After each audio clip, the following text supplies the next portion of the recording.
Panduan Ibadah Online GPIB Immanuel Bekasi. Persiapan sarana ibadah.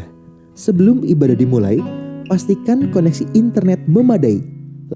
Lalu akses channel YouTube GPIB Immanuel Bekasi di G Immanuel TV. Persiapkan diri, berdoalah sebelum ibadah dimulai, lalu ikutilah rangkaian ibadah selayaknya kita mengikuti ibadah.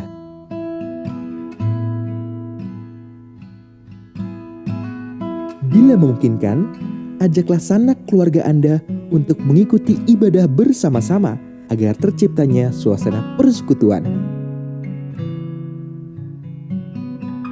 Demikianlah panduan ibadah online GPIB Immanuel Bekasi. Selamat beribadah, Tuhan Yesus memberkati.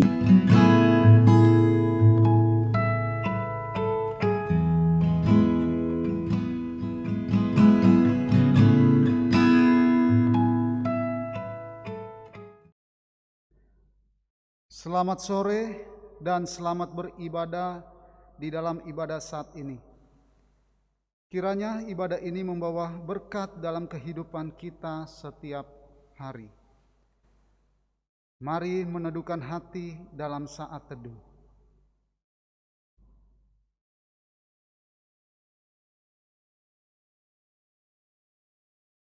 Mari berdiri dan bersama kita menyanyikan himne Pelkat PKP.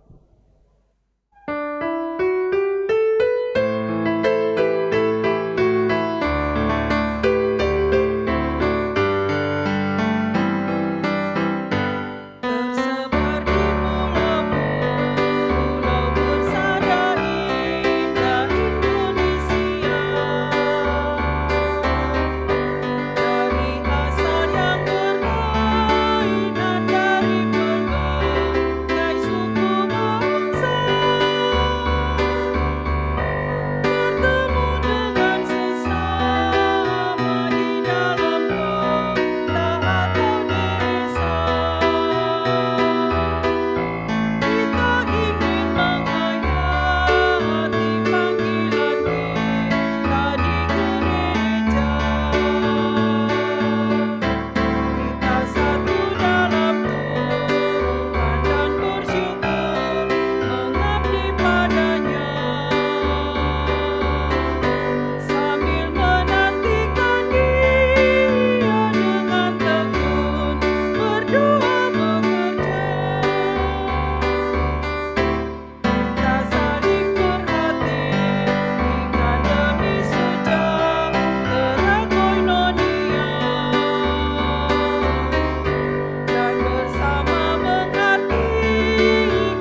Mari menghadap Tuhan dan memuji namanya, karena kasih setianya besar atas kita.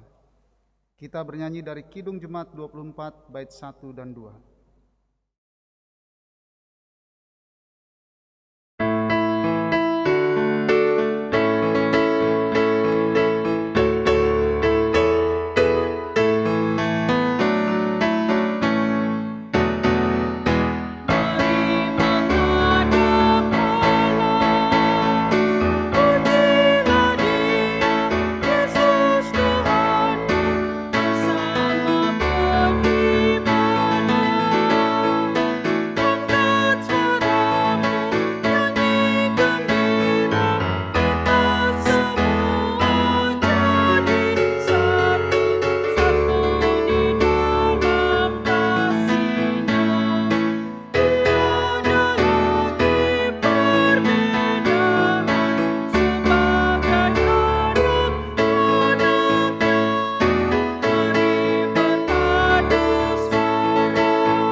Mari kita berdoa. Kami bersyukur dan berterima kasih kepadamu Bapa di dalam surga, karena begitu besar kasih dan penyertaan Engkau Tuhan di dalam hidup dan kehidupan kami. Terima kasih ya Tuhan untuk hari yang indah ini. Tuhan telah memberikan kami kesempatan untuk kami bersekutu di dalam persekutuan kaum perempuan. Berkatilah ibadah ini Tuhan dari awal, pertengahan, hingga akhirnya. Biarlah ibadah ini terjadi hanya di dalam nama Bapa, Putra, dan Roh Kudus. Amin.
Mari kita berdoa, mohon bimbingan Roh Kudus untuk pembacaan dan pemberitaan firman Tuhan.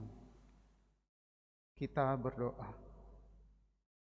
Ya Bapa Maha Kuasa, ya Kristus Maha Pengasih, karuniakan Roh Kudus-Mu untuk memimpin kami mendalami kekayaan firman-Mu, dan memampukan kami juga membagi kekayaan firman-Mu itu kepada semua orang melalui pikiran, tutur, dan laku yang benar dalam hidup dan kerja layan kami setiap hari. Amin. Mari berdiri untuk mendengarkan firman Tuhan berdasarkan bacaan Alkitab dari Markus 8 ayat 14 sampai 21. Markus pasal 8 ayat 14 sampai 21 yang menyatakan,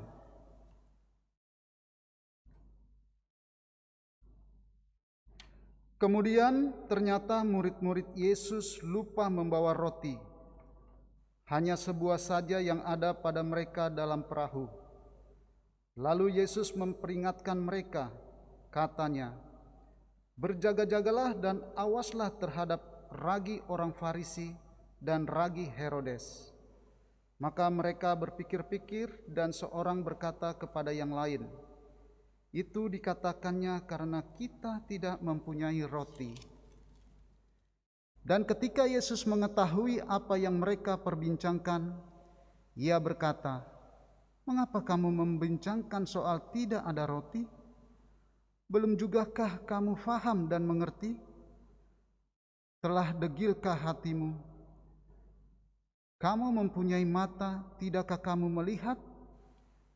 Dan kamu mempunyai telinga, tidakkah kamu mendengar? Tidakkah kamu ingat lagi pada waktu aku memecahkan 5 roti untuk 5.000 orang itu, berapa bakul penuh potongan-potongan roti kamu kumpulkan? Jawab mereka, 12 bakul. Dan pada waktu 7 roti untuk 4.000 orang itu, berapa bakul penuh potongan-potongan roti kamu kumpulkan? Jawab mereka, 7 bakul. Lalu katanya kepada mereka, masihkah kamu belum mengerti?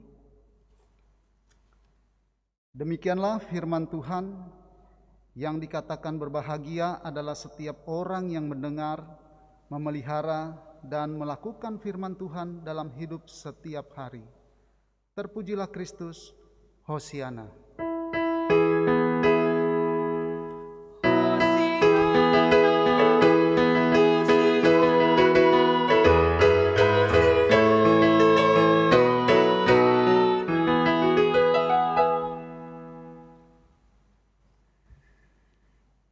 Ibu-ibu yang dikasihi Tuhan, selamat sore.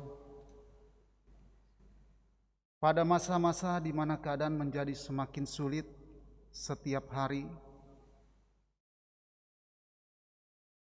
ketika kita harus bekerja dari rumah, belajar dari rumah, dan juga beribadah di rumah, tentu akan ada imbas dalam berbagai aspek kehidupan kita. Salah satu imbas yang terbesar adalah secara ekonomi. Jika kita mengalami kesulitan karena situasi ini, dan jika kita tidak berhati-hati, maka kita akan mudah mempertanyakan atau mempersalahkan Tuhan. Kita bisa mudah bertanya, kalau Tuhan itu baik, kenapa situasi menjadi seperti ini? Jangan-jangan Tuhan tidak ada. Karena kalau Dia ada dan Dia adalah Tuhan yang baik, seharusnya situasi tidak menjadi sesulit ini. Karena pada saat ini adalah saat-saat yang sangat sulit di dalam kehidupan kita. Ibu-ibu yang terkasih, kita bisa menyampaikan banyak opini terhadap Tuhan. Tetapi pernahkah kita berpikir ketika kita mengutarakan hal-hal itu, seperti apa perasaan Tuhan? Ketika kita salah paham kepada Tuhan, apa yang Dia rasakan? Bagian Alkitab ini mau menunjukkan kepada kita tentang apa yang Tuhan rasakan ketika Dia disalah mengerti Di dalam bacaan kita sore hari ini menceritakan tentang keberadaan murid-murid Tuhan Yesus yang tidak mengerti pada saat mereka akan berangkat. Di dalam ayatnya yang ke-14 dikatakan, kemudian ternyata murid-murid Yesus lupa membawa roti, hanya sebuah saja yang ada pada mereka dalam perahu. Artinya di sini ada suatu merasa khawatir, karena kisah ini dibuka dengan sebuah keterangan ke-12 murid sedang berada di dalam sebuah perahu menuju ke kota Betsaida. Persoalan muncul, mereka terlambat menyadari bahwa mereka lupa membawa roti. Hanya ada satu roti pada mereka. Bagi mereka yang hidup di zaman itu, roti adalah makanan pokok. Tentulah sebuah persoalan sangat serius. Mereka belayar tanpa membawa makanan. Mereka memasuki perahu, hanya ada satu roti. Artinya mereka sangat khawatir dengan keberadaan mereka. Ibu-ibu yang diberkati Tuhan, terkadang di dalam kehidupan kita pada saat ini yang sangat mencekam karena COVID, dari mulai tahun 2019 akhir sampai saat ini masih saja ada. Bahkan virus itu berubah nama, yang artinya kita semakin hari semakin khawatir di dalam kehidupan kita. Terlebih ketika di dalam keluarga kita merasakan kekurangan segala hal, bahkan di dalam keuangan. Banyak orang yang di PHK, bahkan mencari pekerjaan juga sangat sulit. Anak-anak kita perlu pendidikan, tetapi untuk menopang itu biaya tidak bisa kita penuhi. Artinya kita selalu khawatir dengan keadaan, khawatir yang terlalu berlebihan itu menyebabkan keputusasaan. Di dalam konteks bacaan ini bahwa murid-murid Yesus itu mereka khawatir. Karena berbicara tentang roti, ada dua peristiwa menarik yang dialami oleh para murid bersama Yesus dalam peristiwa-peristiwa sebelumnya. Dan tahukah saudara apa peristiwa itu? Peristiwa pertama dicatat dalam Markus 8 ayat 1 sampai 9. Ibu-ibu bisa baca Markus 8 ayat 1 sampai 9 itu diceritakan di sana bagaimana Yesus memberi makan 4.000 orang hanya dengan 7 roti.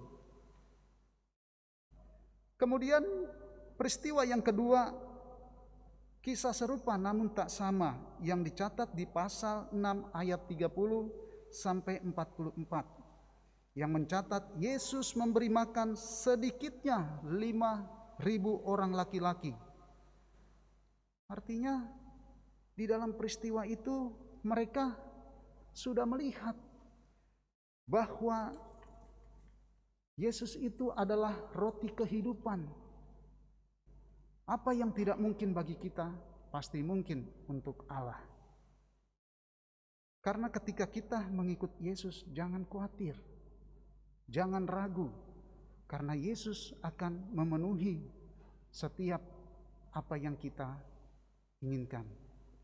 Dari peristiwa-peristiwa ini kita bisa belajar bahwa selama kita bersama Tuhan Yesus, tidak ada yang perlu dikhawatirkan. Apapun itu, Tuhan Yesus sebenarnya begitu mengasihi kita, sehingga Dia tidak akan meninggalkan kita begitu saja. Kita diajar untuk percaya, kita diajar untuk setia, kita diajar untuk selalu taat terhadap perintahnya. Sehingga ketika kita setia, ketika kita taat, maka segala sesuatu yang kita harapkan akan dipenuhi. Ibu-ibu yang diberkati Tuhan, di ayat yang ke-15, apa yang dikatakan Yesus di situ? Lalu Yesus memperingatkan mereka, katanya, berjaga-jagalah dan awaslah terhadap ragi orang Farisi dan ragi Herodes. Artinya kalau kita baca ayat ini, sementara murid-murid itu sangat khawatir dengan keberadaannya, karena mereka mengatakan bahwa mereka hanya berkonsentrasi dengan roti, karena mereka membawa roti hanya satu. Tetapi apa yang dikatakan Yesus di dalam ayatnya yang ke-15, dia mengatakan berjaga-jagalah dan awaslah terhadap ragi orang Farisi dan ragi orang Herodes. Artinya di sini adalah kita harus selalu waspada. Jangan kita khawatir, tetapi kita harus waspada. Karena di situ dikatakan ada ragi. Ibu-ibu juga tahu ya, arti daripada ragi dalam adonan roti itu. Dia yang akan membuat roti itu menjadi berkembang. Dia yang akan menyatukan seluruh adonan, di mana itu terigu, lalu blue band, lalu ragi, kemudian yang lainnya mungkin ibu-ibu lebih paham. Saya hanya melihat di situ bahwa di dalam pembuatan roti itu harus ada ragi, sehingga roti yang akan kita buat itu akan menjadi lebih indah dan lebih renyah kalau kita menikmatinya. Jadi ragi di sini membawa dampak, yang artinya membawa dampak. Ibu-ibu juga harus menjadi ragi di dalam keluarga, artinya bisa menjadi dampak. Jangan seperti ragi Farisi, yang artinya ragi Farisi ini adalah simbol orang munafik. Karena mereka menganggap mereka lebih benar. Mereka menganggap dirinya telah menjalankan perintah Allah dibanding semua orang. Mereka mengajarkan tapi mereka tidak menjalankan. Ragi orang Farisi ini mereka hanya memberitakan, tetapi mereka tidak menjalankan. Jadi yang mau dikatakan di sini terhadap kita yang ada pada saat ini, terkhusus ibu-ibu, jadilah ragi sebagai dampak yang baik. Jangan menjadi ragi yang tidak baik seperti orang Farisi. Karena di dalam kehidupan kita bisa melihat, terkadang kalau anak-anak kita megang gadget, mereka megang handphone, kita sebagai orang tua, sebagai ibu-ibu seringkali kita menegur. Lalu kita tegur anak kita, tetapi kita tidak melakukan yang terbaik bagi mereka. Kita tegur mereka, kita malah selfie. Lalu malah terkadang kita tiktokan. Ini sering sekali terjadi di dalam kehidupan umat Tuhan. Ibu-ibu tidak bisa menjadi dampak yang baik. Dia hanya bisa berbicara, dia hanya bisa menasehati, tetapi dia tidak bisa memberikan contoh. Artinya janganlah menjadi ragi seperti orang Farisi. Di sini juga dikatakan bahwa ragi Herodes. Ragi Herodes itu adalah ragi kenikmatan duniawi. Herodes dikenal sebagai orang yang suka menghalalkan segala cara. Orang yang suka mementingkan dirinya. Jadi artinya di sini bagi kita selaku ibu-ibu yang menjadi tiang doa di dalam rumah tangga kita, jadilah ragi yang baik. Jangan seperti ragi orang Farisi, bahkan jangan seperti ragi orang Herodes. Karena ragi Herodes itu dia mementingkan diri sendiri. Dia kalau bisa dikatakan dia sangat egois. Dia hanya ingin bahwa dia itu bisa mengatur semua orang, tetapi dia tidak bisa menjadi contoh.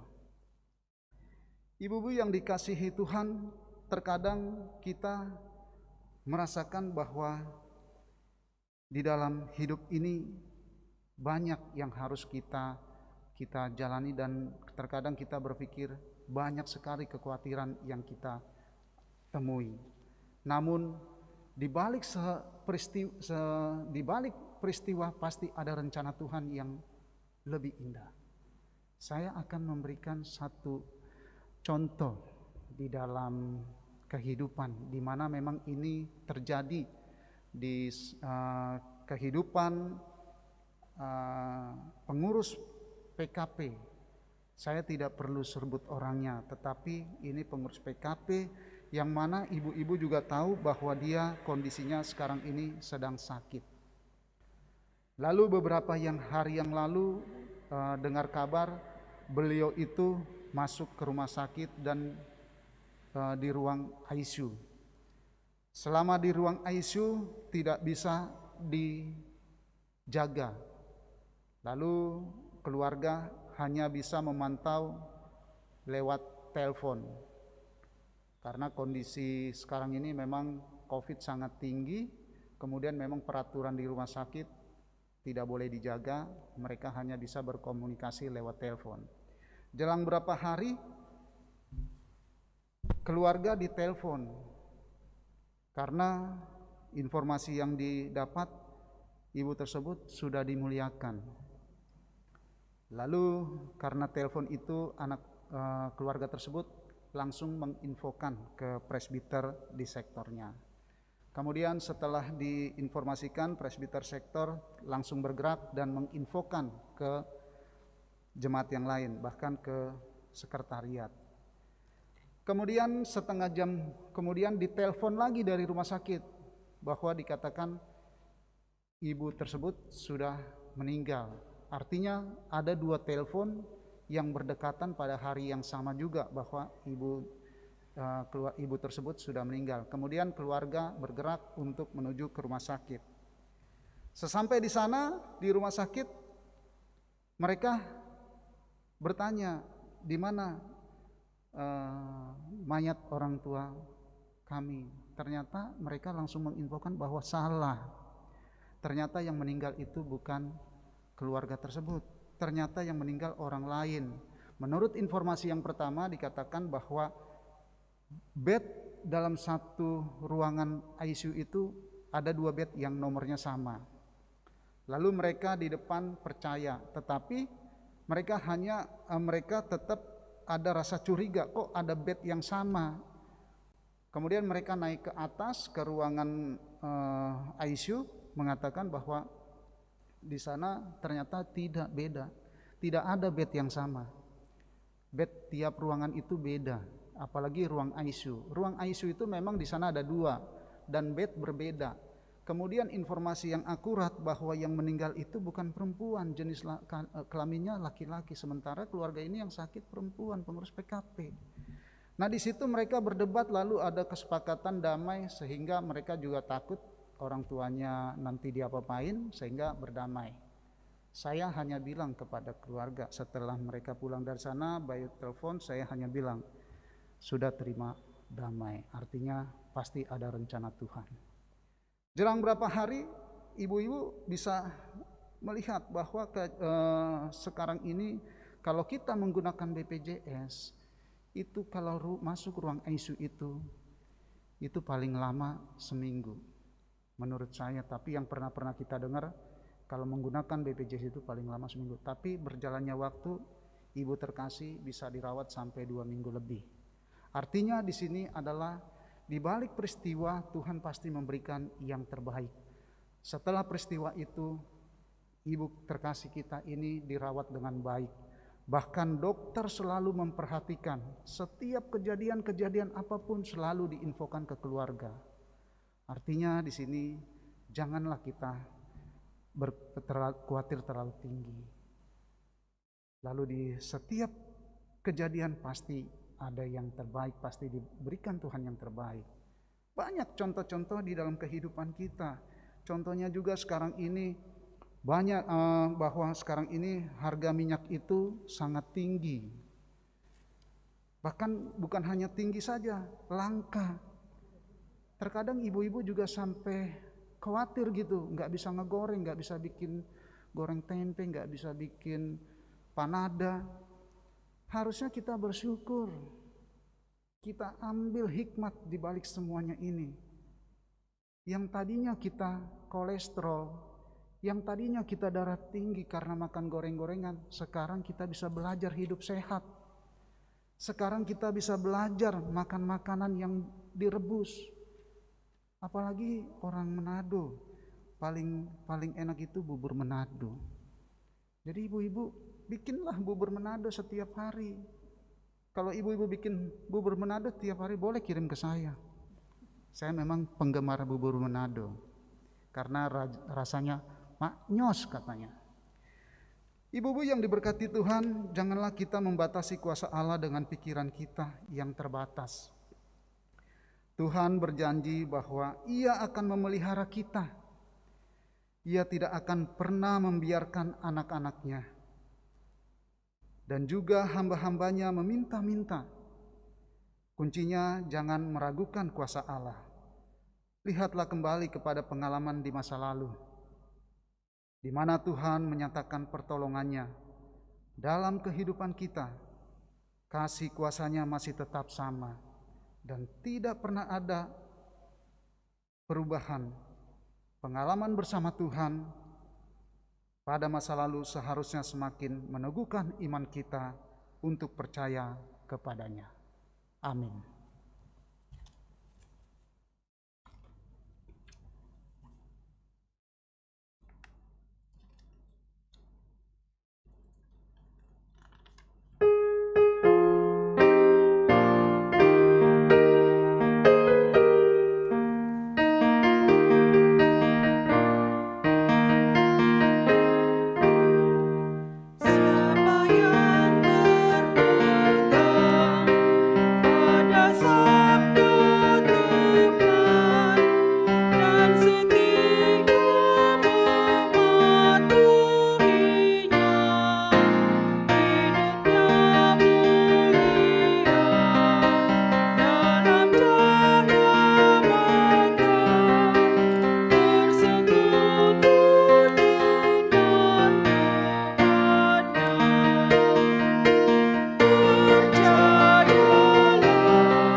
Mari kita bersatu dalam doa. Sungguh kami bersyukur kepadamu Bapa di dalam surga, karena begitu besar kasih dan penyertaan Engkau Tuhan, sehingga kami boleh membaca bagian daripada firman Tuhan, dan kami dapat mendengarkan firman Tuhan di dalam ibadah ini. Terima kasih Bapa, ajar kami selalu waspada. Ajar kami agar kami tidak khawatir di dalam kehidupan ini. Biarlah Tuhan yang senantiasa selalu menjaga, melindungi, memberkati kami, sehingga kami dapat melakukan kehidupan kami di sepanjang hidup kami. Terima kasih Tuhan, biarlah firman yang telah kami baca, kami renungkan, dapat kami lakukan di dalam kehidupan kami. Kami berdoa Tuhan untuk kehidupan keluarga kami. Tuhan memberkati setiap pelayanan yang ada di GPIB Immanuel Bekasi. Tuhan memberkati para presbiter, pengurus ke-6 Pelkat, komisi, bahkan satgas dan multimedia, sehingga mereka dapat melakukan tugas pelayanan mereka dengan sungguh-sungguh, dengan penuh tanggung jawab, sehingga nama Tuhan dipermuliakan. Kami berdoa juga Tuhan untuk saudara-saudara kami yang pada saat ini dalam kelemahan tubuh, baik yang dirawat di rumah sakit maupun yang dirawat di rumah. Tuhan memberkati setiap obat yang mereka minum. Tuhan memberkati alat medis yang menyentuh tubuh mereka, agar itu boleh menjadi media kesembuhan bagi kehidupan mereka. Berkati juga keluarga yang merawat. Biarlah Tuhan juga memberikan kesehatan yang prima, sehingga mereka juga dapat merawat dengan penuh sukacita, agar melalui keberadaan mereka, keluarga kami yang sakit juga merasakan sukacita. Kami berdoa juga Tuhan untuk bangsa dan negara kami, Bapak Presiden dan Wakil Presiden, para Menteri, Polri, TNI, dan RT RW yang paling terendah. Tuhan memberikan hikmat akal budi kepada mereka, sehingga mereka juga dapat melakukan tugas dan tanggung jawab mereka sesuai dengan kehendak Tuhan. Terima kasih Bapa di dalam surga. Tuhan juga memberkati seluruh keluarga kami, anak-anak kami, istri, suami, bahkan cucu-cucu kami. Biarlah mereka senantiasa selalu dilindungi, diberkati Tuhan di dalam kehidupannya hari lepas hari. Terima kasih Bapa di dalam surga. Ini doa dan ungkapan syukur kami yang hanya kami alaskan di dalam nama Tuhan kami Yesus Kristus yang telah mengajar kami berdoa. Bapa kami yang di surga, dikuduskanlah namamu, datanglah kerajaanmu, jadilah kehendak-Mu di bumi seperti di surga. Berikanlah kami pada hari ini makanan kami yang secukupnya, dan ampunilah kami akan kesalahan kami, seperti kami juga mengampuni orang yang bersalah kepada kami. Dan janganlah membawa kami ke dalam pencobaan, tetapi lepaskanlah kami daripada yang jahat.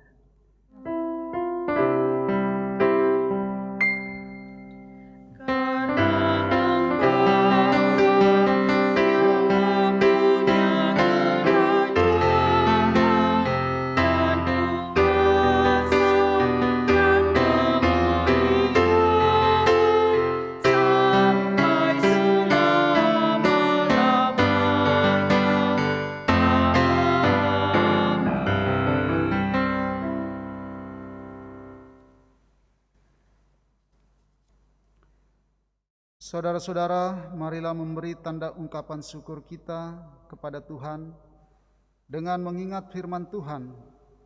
Bertolong-tolonglah menanggung bebanmu, demikianlah kamu memenuhi hukum Kristus. Galatia pasal 6 ayat 2. Kiranya Allah berkenan atas pemberian kita dan menguduskan persembahan syukur kita kepadanya.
Mari berdiri untuk menyerahkan persembahan ini kepada Tuhan dalam doa syukur. Ya Tuhan Yesus, kami bersyukur kepadamu karena kasih dan pengorbananmu mendorong kami untuk memberi persembahan sukarela ini. Kami sadar bahwa persembahan kami ini tidak sebanding dengan kurban tubuh dan darah-Mu yang Engkau persembahkan bagi kami dan dunia ini. Terima serta kuduskanlah ya Tuhan, agar berguna untuk pelayanan kasih dan keadilan demi kemuliaan-Mu. Amin.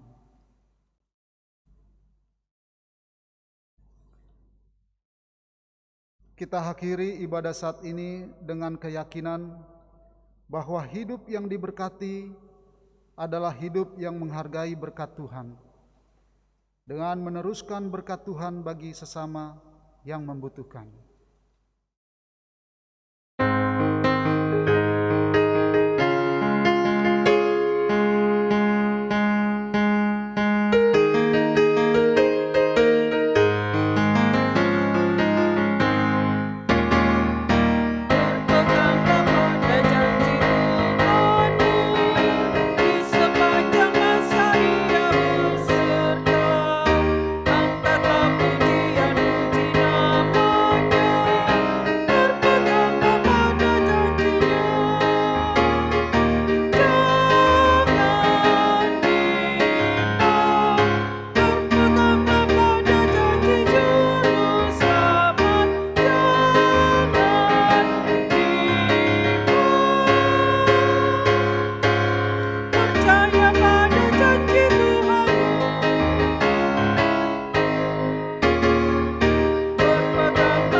Damai sejahtera dan kasih dengan iman dari Allah, Bapa dan dari Tuhan Yesus Kristus menyertai sekalian saudara. Kasih karunia menyertai semua orang yang mengasihi Tuhan kita Yesus Kristus dengan kasih yang tidak binasa.